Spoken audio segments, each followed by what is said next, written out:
En esta unidad temática disertaremos sobre los glúcidos o hidratos de carbono. Ellos representan aproximadamente el 50% del valor calórico total de la dieta de un hombre adulto. ¿Cuál es la estructura química de los mismos? ¿Qué funciones cumplen? ¿Cómo se relaciona su estructura con su función química? Y por otro lado, ¿cuáles son los glúcidos más importantes en el organismo humano? ¿Qué son los glúcidos? Los glúcidos son sustancias orgánicas polihidroxiladas que poseen una función aldehído o bien una función cetona. Aquí presentamos dos de los glúcidos más frecuentes. Por un lado está la glucosa, que posee una función aldehído en el carbono 1 y es una sustancia polihidroxilada, y a su lado se encuentra la fructosa, que también es una sustancia polihidroxilada, pero que tiene una función química cetona en el carbono 2. La principal función de los glúcidos es energética, ya sea de manera directa a través de la degradación de la glucosa, proceso que se conoce con el nombre de la glucólisis, o bien en almacenamiento ya sea en el hígado o en el músculo esquelético, en el caso del glucógeno en los mamíferos, o el almidón en el caso de los vegetales. La función estructural se relaciona sobre todo con funciones de sostén y para eso tenemos los proteoglicanos que están presentes fundamentalmente en el tejido conectivo y la función informativa obedece ya sea a glicoproteínas o proteoglicanos o peptidoglicanos en bacterias, donde los glúcidos generalmente y asociados a proteínas participan sobre todo en funciones de antígenos, de canales para iones o bien de receptores.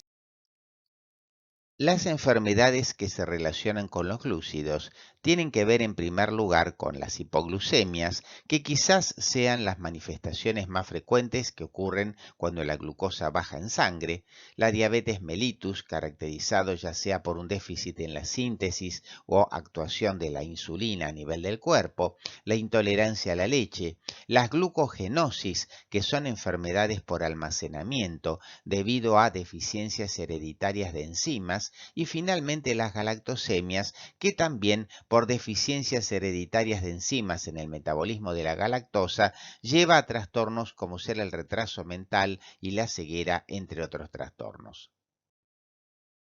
Los homopolisacáridos están formados solamente por monómeros de glucosa. Su función es el almacenamiento energético y en general son pobres en información, a diferencia de lo que sucede con los polímeros de ADN, que por justamente combinar cuatro bases, adenina, citosina, timina y adenina, tienen una mayor riqueza y variedad de información. Los glúcidos se clasifican teniendo en cuenta si son capaces de generar moléculas más sencillas. Los monosacáridos, los disacáridos, cuya hidrólisis brinda dos moléculas de monosacáridos, los oligosacáridos, cuya hidrólisis brinda entre 3 a 9 monosacáridos, y cuando la hidrólisis produce más de 10 monosacáridos, hablamos de polisacáridos o glicanos. Dentro de ellos tenemos los homoglicanos, que están formados por una sola clase de glúcidos, y los heteroglicanos, que están formados por dos clases diferentes. También, teniendo en cuenta el número de carbonos, podemos clasificarlos en triosas, 3 carbonos, tetrosas, 4 carbonos, pentosas, 5 carbonos, hexosas, 6 carbonos, y en el reino vegetal existen las septosas que tienen 7 carbonos. Según la función química, los glúcidos pueden ser aldosas o cetosas, según que posean función aldehído o función cetona.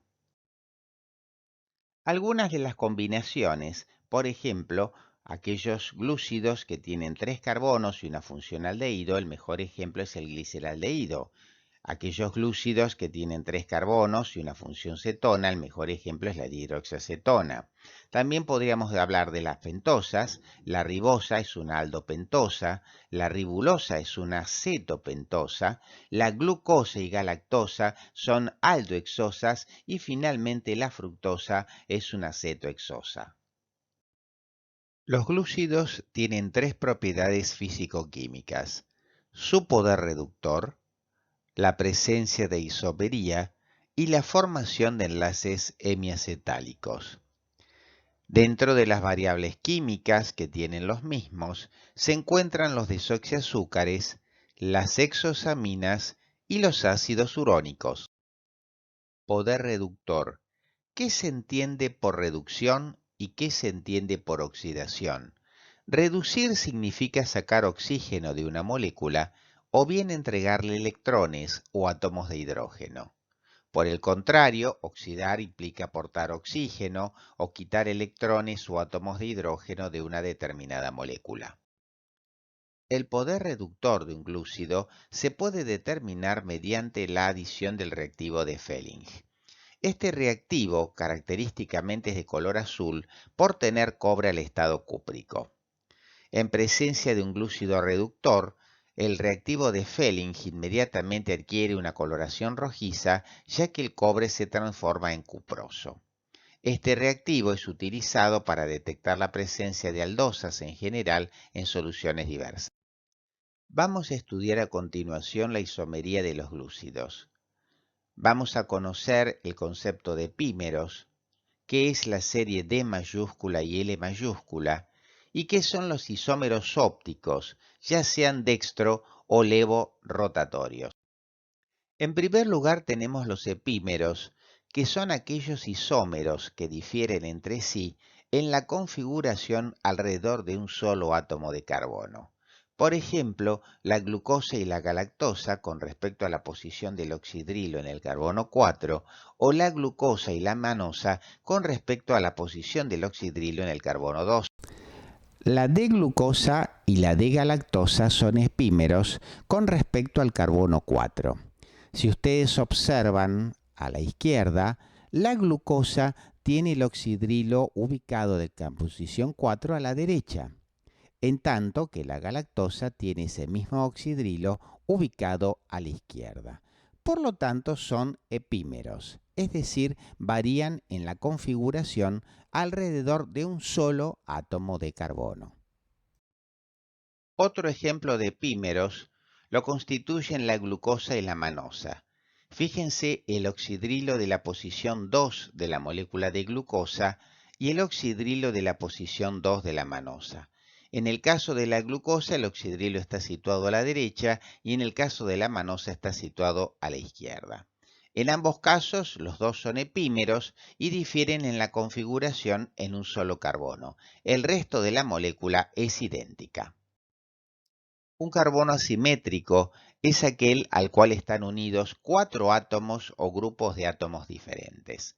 Fíjense el carbono que tiene el asterisco. Tiene a su derecha un oxidrilo, a la izquierda un hidrógeno, por arriba un grupo aldehído y hacia abajo un grupo alcohólico primario. Un glúcido pertenecerá a la serie D mayúscula cuando el hidroxilo del carbono asimétrico más alejado de la función aldehído o cetona esté situado a la derecha. Si está situado, por el contrario, a la izquierda, el compuesto pertenecerá a la serie L mayúscula.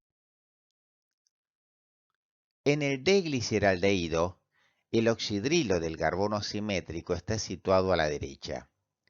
Por el contrario, en la serie L se puede observar a dicho oxidrilo ubicado en el carbono asimétrico que está situado a la izquierda. La presencia de carbonos asimétricos permite la creación de enantiómeros. Los enantiómeros son isómeros que son imágenes especulares el uno del otro.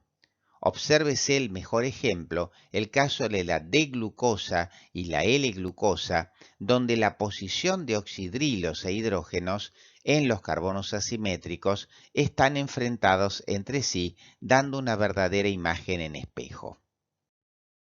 Habíamos visto que si hacemos incidir un rayo de luz polarizada sobre una solución con isómeros ópticos, puede suceder que el plano de vibración de la luz polarizada rote hacia la derecha, en cuyo caso hablaremos de isómeros dextrógiros y designaremos con el signo más esta condición, o bien hacia la izquierda y entonces diremos que los isómeros son levógiros y designaremos con el signo negativo tal situación. Es importante que tengan en cuenta que la dirección de la rotación es totalmente independiente de la serie a la que pertenezca el monosacárido. Es así que nosotros podemos tener una serie D mayúscula y signo negativo, que significa serie D y levógiro, o D más, serie D y dextrógiro, L, serie L y levógiro, L más, serie L y dextrógiro.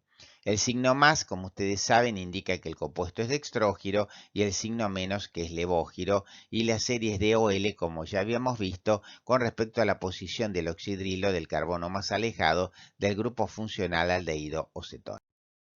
Cuando está en solución, la glucosa es dextrorotatoria.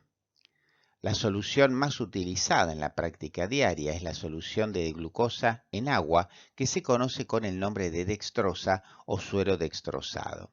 Generalmente aporta agua y calorías. La dextrosa al 5% en agua, por ejemplo, aporta 200 calorías por litro, y la dextrosa es una solución para administración por vía intravenosa.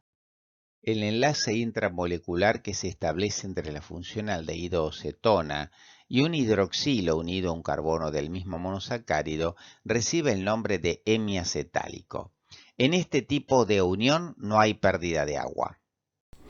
En la molécula lineal de glucosa existe la posibilidad de formar un enlace intramolecular de oxígeno entre el carbono 1 y el carbono 5. El enlace resultante, en el cual no hubo pérdida de agua, es lo que se conoce con el nombre de enlace hemiacetálico. Y el producto resultante es una forma piranósica de la glucosa que se va a conocer como alfa-D-glucopiranosa, ya que el oxidrilo situado en el carbono 1 va a estar situado del mismo plano que el puente intramolecular de oxígeno. En esta diapositiva se puede observar cómo la molécula de glucosa lineal se va cerrando sobre sí misma, permitiendo la formación del enlace hemiacetálico entre los carbonos 1 y 5. Obsérvese que la unión intramolecular hemiacetálica da origen a un nuevo carbono asimétrico. En este caso, el carbono 1 de la glucosa, que anteriormente estaba libre, en este momento, al estar ocupado por un enlace hemiacetálico, pasa automáticamente a ser anomérico. La formación de un enlace hemiacetálico crea un nuevo centro de simetría en la molécula, carbono 1 o carbono 2 según el azúcar. La configuración alfa o beta alrededor de este carbono determina la aparición de compuestos denominados anómeros. La unión hemiacetálica genera un nuevo carbono asimétrico llamado carbono anomérico. Es el carbono que originalmente tenía la función aldehído o cetona. En el caso de la glucosa es el carbono 1, en el caso de la fructosa es el carbono 2. Se dibuja a la derecha del oxígeno que forma el anillo pirano en la fórmula de Haworth y luego la numeración de los carbonos continúa en sentido horario. De acuerdo a la orientación del hidroxilo del carbono anomérico, hablamos de serie alfa o beta. Es alfa cuando el hidroxilo del nuevo carbono asimétrico está orientado en el mismo plano del enlace. Se escribe a la izquierda en la fórmula desarrollada y hacia abajo en la fórmula de Haworth o de la silla. Es de la serie beta cuando el hidroxilo del nuevo carbono está orientado en el plano contrario del enlace hemiacetálico y se escribe a la derecha en la fórmula desarrollada y hacia arriba en la fórmula de Haworth o de la silla, como habíamos visto. Un glúcido pertenece a la serie alfa con el hidroxilo del carbono anomérico, que es aquel que tenía la función aldehidocetona, se encuentra del mismo plano del enlace hemiacetálico. Es beta cuando se encuentra en plano contrario, como ustedes aprecian en la diapositiva. En las fórmulas de Haworth, todos los oxidrilos que están situados en la molécula habitualmente hacia la derecha se representan hacia abajo, y todos los oxidrilos que están situados a la izquierda van a ubicarse hacia arriba. Obsérvese que en el caso del alfa de glucosa, el oxidrilo del carbono 1, que está originalmente situado hacia la derecha, va hacia abajo. En la beta de glucosa, el oxidrilo está situado a la izquierda, por lo tanto en la representación de Haworth va hacia arriba. Algo parecido sucede en las representaciones de alfa-D-glucosa en forma de silla, donde el oxidrilo del carbono 1 queda hacia abajo, y la misma representación, pero en la beta-D-glucosa, obsérvese que el oxidrilo queda orientado hacia arriba. La alfa-D-glucopiranosa y la beta-D-glucopiranosa son anómeros, es decir, isómeros que difieren en la configuración alrededor del carbono 1, que fue el que originó el enlace hemiacetálico.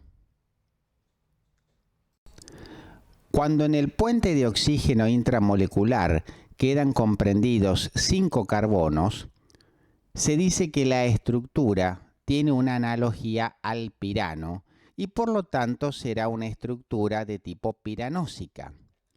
Cuando en el puente de oxígeno quedan comprendidos 4 carbonos, como se aprecia a la derecha, se dice que el compuesto tiene analogía al furano y que entonces esta forma será furanósica, como veremos a continuación. En el caso de la fructosa, el enlace hemiacetálico se establece entre el carbono 2 y el carbono 5. Por lo tanto, el puente intramolecular de oxígeno o enlace hemiacetálico genera que estén 4 carbonos comprendidos dentro del mismo. Esta forma furanósica le dará el nombre a la fructosa en forma de beta-D-fructofuranosa, ya que el oxidrilo del carbono 2 está situado en un plano contrario al enlace hemiacetálico. Los glucósidos son aquellos compuestos en los que el carbono hemiacetálico de la glucosa se ha unido a cualquier molécula no glucídica. Cuando el carbono hemiacetálico de un monosacárido se une a una molécula de distinta naturaleza, forma un compuesto denominado genéricamente glicósido. Si el monosacárido en cuestión es glucosa, se trata de un glucósido; si es galactosa, galactósido; y si es fructosa, fructósido. El mejor ejemplo en medicina es el caso de los glucósidos digitálicos que se utilizan para el tratamiento de la insuficiencia cardíaca. El azúcar del ADN es la beta-D2-desoxirribofuranosa. Nótese la ausencia del oxidrilo en el carbono 2 y la orientación del oxidrilo del carbono 1 en plano contrario al enlace hemiacetálico en una clara posición beta. Las hexosaminas o aminoazúcares son aquellos glúcidos donde ha sido reemplazado un oxidrilo por un grupo amino. Ejemplos tenemos la alfa-D-glucosamina, que es una glucosa con un grupo amina unido al carbono 2, la alfa-D-galactosamina, que es una galactosa con grupo amino en el carbono 2, el ácido neuramínico, que está formado por manosamina y piruvato y que forma el ácido N-acetilneuramínico, que está presente en los ácidos siálicos cuando el grupo amino del carbono 2 se une a un grupo acetilo, y finalmente tenemos el ácido N-acetilmurámico, que está formado por N-acetilglucosamina y una molécula de ácido láctico en el carbono 3. Los ácidos urónicos, por su parte, se forman por la oxidación de los glúcidos. Por ejemplo, por oxidación de la glucosa en el carbono 6 se forma el ácido glucurónico. El ácido glucurónico forma parte de los proteoglicanos, interviene en reacciones de conjugación y detoxificación hepática, entre otras funciones. La unión entre dos monosacáridos origina un disacárido. El tipo de unión química presente entre ambos es de tipo acetálica, éter o glicosídica, que surge de la unión o condensación de dos oxidrilos con pérdida de una molécula de agua. Recuerden que en la primera clase habíamos dicho que de la condensación de dos alcoholes con pérdida de una molécula de agua se originaba la unión de tipo éter. Tenemos distintos tipos de disacáridos. La maltosa, que es el producto de la digestión del almidón en el aparato digestivo, está formada por 2 unidades de alfa-D-glucopiranosa. El nombre químico del compuesto es alfa-D-glucopiranosil 1,4-alfa-D-glucopiranosa. La unión es de tipo alfa 1,4 glicosídica. La lactosa es el disacárido de la leche. Está formado por dos monosacáridos, la beta-D-galactosa y la alfa-D-glucopiranosa. El nombre químico del compuesto es beta-D-galactopiranosil 1,4-alfa-D-glucopiranosa. Enfatizamos en el tipo de unión beta 1,4 glicosídica que existe entre los dos monosacáridos. La sacarosa es el disacárido presente en el azúcar de mesa. Está formado por la asociación de alfa-D-glucopiranosa y beta-D-fructofuranosa. El nombre químico es alfa-D-glucopiranosil 1,2-beta-D-fructofuranosa, o bien, si se considera primeramente a la fructosa, será beta-D-fructofuranosil 2,1-glucopiranosa. Al estar comprometidos en la formación del enlace acetálico o glicosídico, los dos carbonos anuméricos, la sacarosa carece de poder reductor. La celobiosa es el disacárido estructural de la celulosa. Está formada por unidades de beta-D-glucosa en uniones de tipo beta 1,4. El nombre químico del compuesto es beta-D-glucopiranosil 1,4, beta-D-glucopiranosa. Al no haber enzimas digestivas que puedan hidrolizar la unión de tipo beta 1,4, la celobiosa es considerada el bulto de la dieta, ya que la misma no sufre proceso degradativo alguno. El almidón es uno de los alimentos nutricionales más importantes. Constituye la forma principal de reserva de glúcidos en los vegetales y está formado por dos subunidades: la amilosa, que es un polisacárido esencialmente lineal, y la amilopectina, que es un polisacárido con estructura muy ramificada. Las dos formas de almidón son polímeros de alfa-D-glucopiranosa en uniones de tipo alfa 1,4 en la cadena lineal y alfa 1,6 en los puntos de ramificación. Obsérvese que los almidones naturales tienen generalmente un 10 al 20% de amilosa y un 80-90% de amilopectina. Como vimos, la amilosa consiste en un largo polímero lineal de 200 a 20.000 unidades de glucosa, alfa-D-glucopiranosa, que se organizan en forma de hélice. Las uniones son de tipo alfa 1,4 y en soluciones acuosas la amilosa tiende a precipitar y formar grumos, además de adoptar la forma helicoidal que ya habíamos mencionado. La amilosa es la subunidad lineal del almidón. Está formado por la asociación de alfas de glucopiranosa en uniones de tipo alfa 1,4 glicosídicas, adoptando una característica estructura helicoidal. La amilopectina es la subunidad ramificada del almidón y llega a polimerizar hasta 600.000 glucosas o más. Su estructura consiste en largas cadenas de glucosas unidas por enlaces alfa 1,4 en las cadenas lineales y alfa 1,6 en los puntos de ramificación. Estas cadenas secundarias dejan entre sí una distancia de unas 10 glucosas y suelen tener entre 24 a 30 monómeros. De ellas se desprenden cadenas terciarias más cortas de hasta 16 monómeros de glucosa. En agua, la amilopectina tiende a formar geles. De manera más sencilla, las uniones alfa 1,4 de la cadena lineal y los puntos de ramificación, que son uniones de tipo alfa 1,6. Por su parte, el glucógeno es un homoglicano de reserva animal. Está formado también por cadenas de alfa-D-glucopiranosas en uniones alfa 1,4 en las cadenas lineal y alfa 1,6 en los puntos de ramificación. El glucógeno es mucho más ramificado que el almidón.